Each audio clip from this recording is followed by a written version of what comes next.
Je suis née à Genève et j'ai beaucoup voyagé.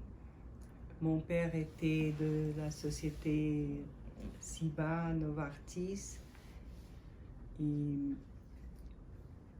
quand j'étais jeune, je suis déménagée au Brésil et quand j'ai fini l'école, je suis rentrée en Suisse et j'ai étudié le yoga dans le centre de yoga Shivananda.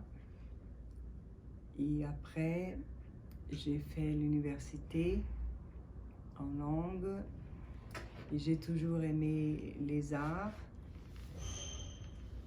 Et j'aimerais beaucoup développer des histoires que j'ai écrites et fait des performances au Brésil. Et j'aimerais bien les réécrire et peut-être les faire en français.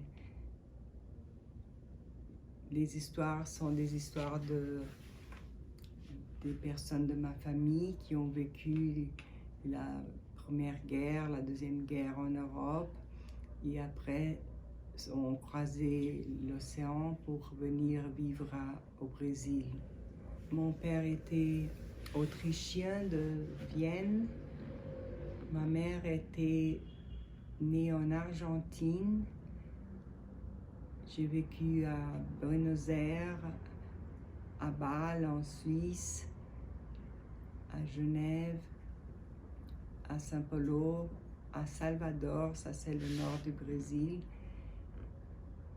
et toujours en contact avec plusieurs langues.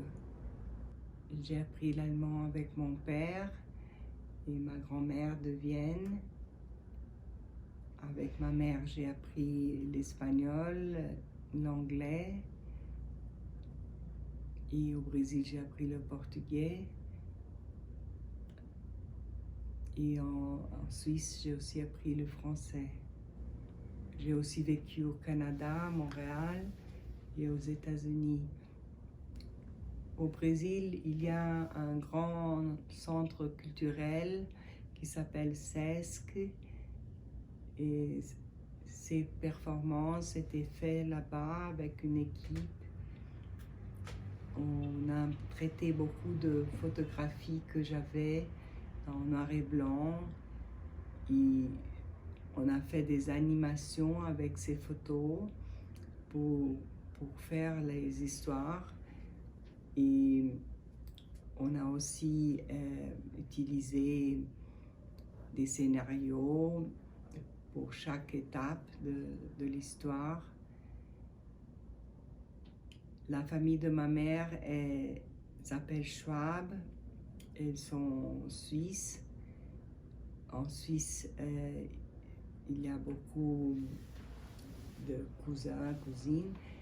Et aussi, il y a un petit musée sur la famille Schwab. Les histoires que j'ai racontées étaient racontées par ma grand-mère de la Première Guerre mondiale. Elle a vécu toute cette période en Autriche, à Vienne. Et après, elle a déménagé en Hongrie, où elle a passé la Deuxième Guerre avec mon père qui était un enfant. Et ce sont des histoires très touchantes avec plusieurs détails et beaucoup de photos. J'aimerais beaucoup connaître la Bretagne et l'environnement de la résidence artistique pour avoir un encadrement pour développer ces histoires et être en contact avec des autres personnes qui sont aussi des artistes. Dans cet environnement, il y a toujours un échange d'histoires parce que chaque personne a des histoires beaucoup de fois incroyables. Et une fois qu'on commence à raconter, la famille a vécu en Hongrie, a vécu à Vienne, a vécu à Genève. Les autres personnes commencent aussi à raconter des histoires de leur famille, de leurs ancêtres, de leurs enfants. C'est toujours très intéressant. Peut-être avec cette période de travail sur ces histoires, je pourrais refaire des performances comme j'ai fait au Centre culturel au Brésil. J'aimerais bien revoir les textes et les histoires que j'ai travaillées et peut-être les réinterpréter.